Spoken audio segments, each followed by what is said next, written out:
Hello friends, स्वागत है आपका अपने यूट्यूब चैनल में। फ्रेंड्स, आज का वीडियो होने वाला है आप सबके लिए बहुत ही खास, क्योंकि आज का दिन में मैं आपको सिखाऊंगा टेंस का प्रेजेंट इंडेफिनिट टेंस। अब टेंस का प्रेजेंट इंडेफिनिट टेंस सीखने के लिए इस वीडियो को इन तक जरूर देखेगा। आगे बढ़ने से पहले यदि अभी तक आप हमारे यूट्यूब चैनल को सब्सक्राइब नहीं किए हो तो जल्दी से आप हमारे यूट्यूब चैनल को सब्सक्राइब कर दो और सब्सक्रिप्शन बटन के बाजू में एक बेल आइकन होगा, उसको दबा दो ताकि रोज आने वाली वीडियो की नोटिफिकेशन आपको बिल्कुल टाइम पे मिल जाए। तो चलिए फ्रेंड्स, वीडियो को स्टार्ट करते हैं और सीखते हैं टेंस का पहला पार्ट यानी कि टेंस का पहला पार्ट होता है प्रेजेंट टेंस और प्रेजेंट टेंस का फर्स्ट पार्ट होता है प्रेजेंट इंडेफिनिट टेंस। तो चलिए, प्रेजेंट इंडेफिनिट टेंस सीखने से पहले मैं आपको कुछ सिखाना चाहता हूँ, और वो है कि डू कहाँ लगता है, डज कहाँ लगता है।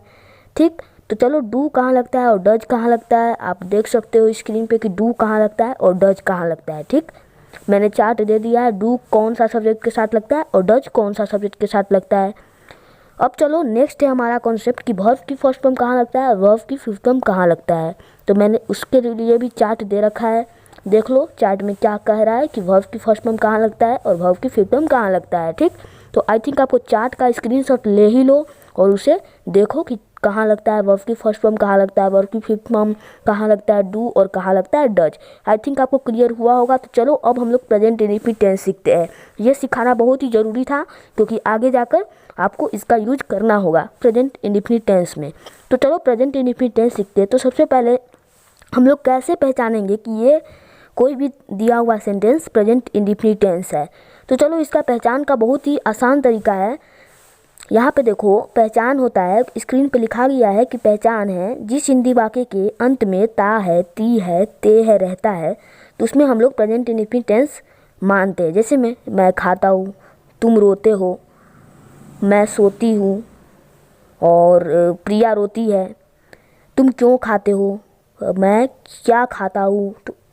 तो इस तरह के सेंटेंस में आप देख सकते हो कि सबके अंत में ता है, ती है, ते है में से कोई एक आया है। ठीक, तो ये सब प्रेजेंट इंडेफिनिट टेंस है। अब हम लोग पहचान भी सीख लिए, डू या डज का यूज भी सीख लिए, और वर्ब की फर्स्ट फॉर्म कहाँ लगता है और वर्ब की फिफ्थ फॉर्म कहाँ लगता है वो भी सीख लिए। अब एक बात सीखना है, वो है कि अफर्मेटिव सेंटेंस क्या होता है, निगेटिव सेंटेंस क्या होता है और इंटरोगेटिव सेंटेंस क्या होता है। गाइज, इसके बिना आप कोई भी टेंस नहीं सीख पाओगे यदि ये नहीं आएगा तो। ठीक, तो चलो, अफर्मेटिव सेंटेंस का क्या होता है, निगेटिव सेंटेंस क्या होता है और इंटरोगेटिव सेंटेंस क्या होता है। तो चलो, अब अफर्मेटिव, निगेटिव, इंटरोगेटिव सीखते हैं। ठीक, तो भाई साहब, अफर्मेटिव यानी कि नॉर्मल वाले सेंटेंस, जैसे में राम खाता है, तुम पढ़ते हो, सीता सोती है। ठीक, निगेटिव मतलब कि जिसमें नोट आए, जिस सेंटेंस में नोट लगा रहे, जिस सेंटेंस में नहीं रहे, उस सेंटेंस को हम लोग निगेटिव सेंटेंस कहते हैं। ठीक, देखो यहाँ पे, मैं नहीं खाता हूँ, तुम नहीं रोते हो, राम नहीं सोता है, तो ये सब में नोट लगा है यानी कि नहीं लगा है, तो ये सब निगेटिव सेंटेंस है। ठीक, अब देखो इंटरोगेटिव क्या होता है। इंटरोगेटिव में हम लोग इंटरोगेटिव सेंटेंस को क्या बोलते हैं। इंटरोगेटिव सेंटेंस वो सेंटेंस होता है जिसमें हम लोग क्वेश्चन पूछा जाता है, जैसे में क्या राम खाता है, जिसमें क्वेश्चन पूछा गया है या नहीं, पूछा गया है। तुम कहाँ जाते हो, पूछा गया है। तो ये सब इंटरोगेटिव सेंटेंस है। ठीक है, तो मुझे लगता है आपको आ गया है समझ में कि अफर्मेटिव सेंटेंस क्या होता है, नेगेटिव सेंटेंस क्या होता है, इंटरोगेटिव सेंटेंस क्या होता है, और प्रेजेंट इंडेफिनिट टेंस को पहचान क्या होता है, और वर्ब की फर्स्ट फॉर्म कहाँ यूज होता है, वर्ब की फिफ्थ फॉर्म कहाँ यूज होता है, डू कहाँ यूज होता है, डज कहाँ यूज होता है। यदि इतना समझ में आ गया है तो एक लाइक दो। और चलो, अब हम लोग स्ट्रक्चर जानते हैं। ठीक, तो चलो स्ट्रक्चर जानते हैं। यदि अफर्मेटिव सेंटेंस रहे तो सबसे पहले हम लोग लिखेंगे सब्जेक्ट, उसके बाद वर्ब की फर्स्ट फॉर्म, नहीं तो वर्ब की फिफ्थ फॉर्म। इसी के लिए मैंने बताया था सबसे पहले वर्ब की फर्स्ट फॉर्म कहाँ लगता है और वर्ब की फिफ्थ फॉर्म कहाँ लगता है। ओके, तो सबसे पहले सब्जेक्ट लिखेंगे, उसके बाद वर्ब की फर्स्ट फॉर्म या तो वर्ब की फिफ्थ फॉर्म, इन दोनों में से कोई एक लगाएंगे। अब कहाँ लगाएंगे वो आपको पता है, किसके साथ कहाँ वर्ब की फर्स्ट फॉर्म लगता है और किसके साथ वर्ब की फिफ्थ फॉर्म लगता है। तो सबसे पहले सब्जेक्ट, उसके बाद वर्ब की फर्स्ट फॉर्म या तो वर्ब की फिफ्थ फॉर्म प्लस ऑब्जेक्ट, बस। अफर्मेटिव सेंटेंस रहे तो सबसे पहले सब्जेक्ट लिख लेंगे, उसके बाद वर्ब की फर्स्ट फॉर्म नहीं तो वर्ब की फिफ्थ फॉर्म में से कोई एक लगा देंगे और उसके बाद ऑब्जेक्ट लिख देंगे। निगेटिव में कहाँ लगेगा, निगेटिव में क्या होता है, सबसे पहले सब्जेक्ट, उसके बाद डू या डज, उसके बाद नोट प्लस वर्ब की first form plus object. Interrogative में क्या लगाएंगे, इंटरोगेटिव का स्ट्रक्चर क्या होगा, सबसे पहले डू या डज में से कोई एक, उसके बाद सब्जेक्ट, उसके बाद वर्ब की फर्स्ट फॉर्म, उसके बाद ऑब्जेक्ट। अब चलो हम लोग स्टार्ट करते हैं एग्जाम्पल लेना। ठीक, तो जितना भी मैंने इस चार्ट को बताया है वो चार्ट को मैं यहाँ पे साइड में रख लेता हूँ ताकि सेंटेंस बनाते टाइम दिक्कत ना हो, ठीक। चलो सबसे पहला एग्जाम्पल है राम खाता है। तो राम खाता है ये कौन सा सेंटेंस है? अफर्मेटिव सेंटेंस है या नहीं? है या नहीं? नहीं है। यदि आपको नहीं पता है अफर्मेटिव सेंटेंस क्या होता है तो पीछे वीडियो को कीजिए और एक बार फिर से देखिए, मैंने बता रखा है।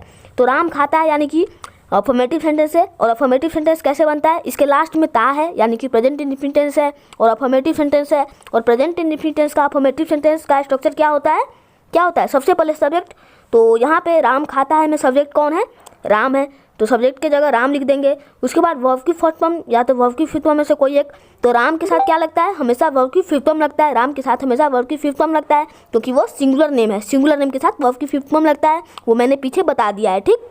तो चलो सिंगुलर नेम के साथ वर्ब की फिफ्थ फॉर्म लगता है यानी कि राम के साथ वर्ब की फिफ्थ फॉर्म लगेगा।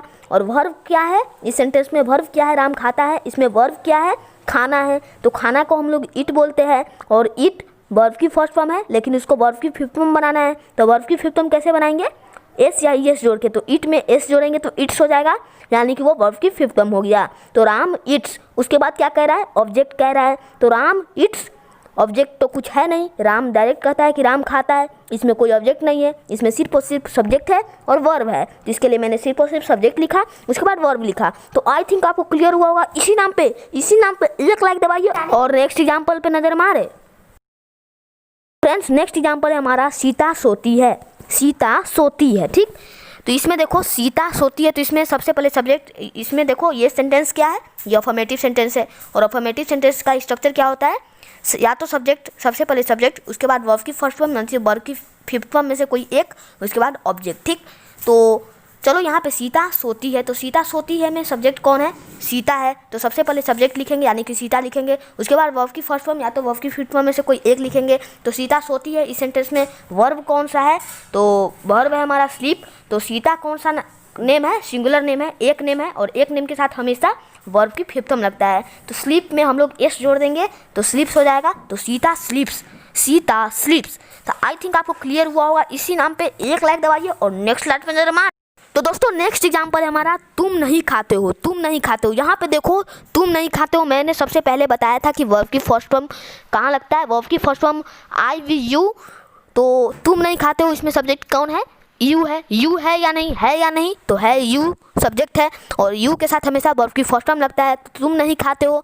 तो यहाँ पे निगेटिव सेंटेंस है और निगेटिव सेंटेंस का स्ट्रक्चर क्या होता है? सबसे पहले सब्जेक्ट, उसके बाद डू या डज में से कोई एक, उसके बाद नोट, उसके बाद वर्ब की फर्स्ट फॉर्म, उसके बाद ऑब्जेक्ट। तो यहाँ पे देखो सब्जेक्ट कौन सा है? यू है और यू के साथ हमेशा डू लगता है। यू के साथ हमेशा डू लगता है या नहीं? लगता है। यू के साथ हमेशा डू लगता है, ठीक। तो यू डू, उसके बाद नोट, तो यू डू नोट, उसके बाद कौन? उसके बाद वर्ब की फर्स्ट फॉर्म। तो यू डू नॉट ईट, तुम नहीं खाते हो, you do not eat. Okay, you do not eat को हम लोग बोल सकते हैं you don't eat. You don't eat. मैंने सारा चार्ट लगा रखा है साइड में, वर्ब की फर्स्ट फॉर्म वर्ब की फिफ्थ फॉर्म वाला साइड चार्ट लगाया है। उसके साइड में मैंने डू या डज का चार्ट लगाया है, उसके साइड में स्ट्रक्चर का चार्ट लगाया है और बीच में हमने क्या लगाया है? एग्जाम्पल लगाया है, ठीक। तो आई थिंक आपको सब क्लियर हो रहा होगा, जितना भी अभी तक एग्जाम्पल बताया है तो सब क्लियर हो रहा होगा। इसी नाम पे एक लाइक दबाइए और तो दोस्तों नेक्स्ट एग्जाम्पल है हमारा क्या तुम सोते हो। क्या तुम सोते हो, यहाँ पे देखो क्या तुम सोते हो यानी कि ये इंटरोगेटिव सेंटेंस है और इंटरोगेटिव सेंटेंस में हमेशा क्या लगता है? डू या डज सबसे पहले लगता है, उसके बाद सब्जेक्ट लगता है, उसके बाद वर्ब की फर्स्ट फॉर्म, उसके बाद ऑब्जेक्ट लगता है या नहीं? तो आप खुद से बना सकते हो। देखो स्ट्रक्चर के माध्यम से बनाओ, ठीक। स्ट्रक्चर में जो जो लिखा है वही लिखो। आप यहाँ पे देखो स्ट्रक्चर में क्या लिखा है? सबसे पहले डू या डज में से कोई एक। डू किसके साथ लगता है और डज किसके साथ लगता है? आप जानते हो। यू के साथ क्या लगता है? डू लगता है। तो सबसे पहले डू लगाएंगे, उसके बाद डू या डज में से कोई एक लगाना है तो डू लगाएंगे, उसके बाद सब्जेक्ट लगाएंगे तो डू यू, सब्जेक्ट यू है ना तो डू यू, उसके बाद वर्ब की फर्स्ट फॉर्म तो डू यू, उसके बाद क्या होगा? वर्ब की फर्स्ट फॉर्म। वर्ब की फर्स्ट फॉर्म इंटरोगेटिव में हमेशा वर्ब की फर्स्ट फॉर्म लगता है और निगेटिव में भी वर्ब की फर्स्ट फॉर्म लगता है। सिर्फ और सिर्फ अफर्मेटिव में वर्ब की फर्स्ट फॉर्म और वर्ब की फिफ्थ फॉर्म में से कोई एक लगाना होता है, ठीक। तो याद रखिएगा अफर्मेटिव में वर्ब की फर्स्ट फॉर्म और वर्ब की फिफ्थ फॉर्म में से कोई एक लगाना है। निगेटिव में हमेशा वर्ब की फर्स्ट फॉर्म लगता है और इंटरोगेटिव में भी हमेशा वर्ब की फर्स्ट फॉर्म लगता है, ठीक। तो यहाँ पे देखो हम मुद्दे पे आते हैं, क्या तुम सोते हो। ठीक, तो यहाँ पे देखो क्या तुम सोते हो में सबसे पहले लिख देंगे डू, उसके बाद यू, डू यू, और वर्ब की फर्स्ट फॉर्म लगाना है तो do you sleep. I think आपको क्लियर हुआ होगा। इसी नाम पे एक लाइक दबा दीजिए और वीडियो को ख़त्म करते हैं। और नेक्स्ट वीडियो मैं आपको प्रेजेंट इंडेफिनिट टेंस पे प्रैक्टिस एक्सरसाइज लेकर आऊँगा नेक्स्ट वीडियो में। वैसे भी ये वीडियो हो चुका है पूरे 10 मिनट 2 सेकेंड कुछ होने वाला है। तो वीडियो को ख़त्म करते हैं और यदि इस वीडियो में कुछ सीखने को मिला हो तो आप हमारे वीडियो को लाइक कर सकते हैं, चैनल को सब्सक्राइब कर सकते हैं। यदि आपको ऐसे ही वीडियो चाहते हो तो सब्सक्राइब करके सब्सक्रिप्शन बटन के बाजू में एक बेल आइकन आता है उसको दबा दीजिएगा ऑल करके, ताकि जब भी मैं कोई वीडियो अपलोड करूं, मैं हमेशा इंग्लिश ग्रामर से रिलेटेड और मैथ से रिलेटेड वीडियो अपलोड करता हूं, तो आप उसको देख सकते हो। ठीक है, तो चलिए वीडियो को इन करते हैं। और इस वीडियो से कुछ सीखने को मिला हो तो आप कमेंट में कुछ अपने राय दीजिएगा, और कुछ भी प्रॉब्लम हो तो आप कमेंट में हमें बता सकते हो। तो वीडियो को इन करते हैं, मिलते अगले वीडियो में। और thanks for watching, take care of yourself. और फ्रेंड्स, यदि अभी तक आप हमारे पिछले वीडियो नहीं देखो तो पिछले वीडियो देख लीजिए, वो इस वीडियो को ख़त्म होने के बाद इन स्क्रीन आएगा, वहाँ से आप देख सकते हो। अदरवाइज आप देख सकते हो आई बटन पर क्लिक करके, तो आप पिछले वीडियो भी देख लीजिएगा, उसमें भी मैंने बहुत ही कमाल का जानकारी दिया है, तो आप उसका लाभ उठा सकते हो। ठीक, तो आशा करता हूँ आपको वो वीडियो भी अच्छा लगेगी और ये वीडियो अच्छा लगी ही हो, क्योंकि मेहनत है और आप कुछ ना कुछ इस वीडियो में से ज़रूर सीख कर जाइएगा।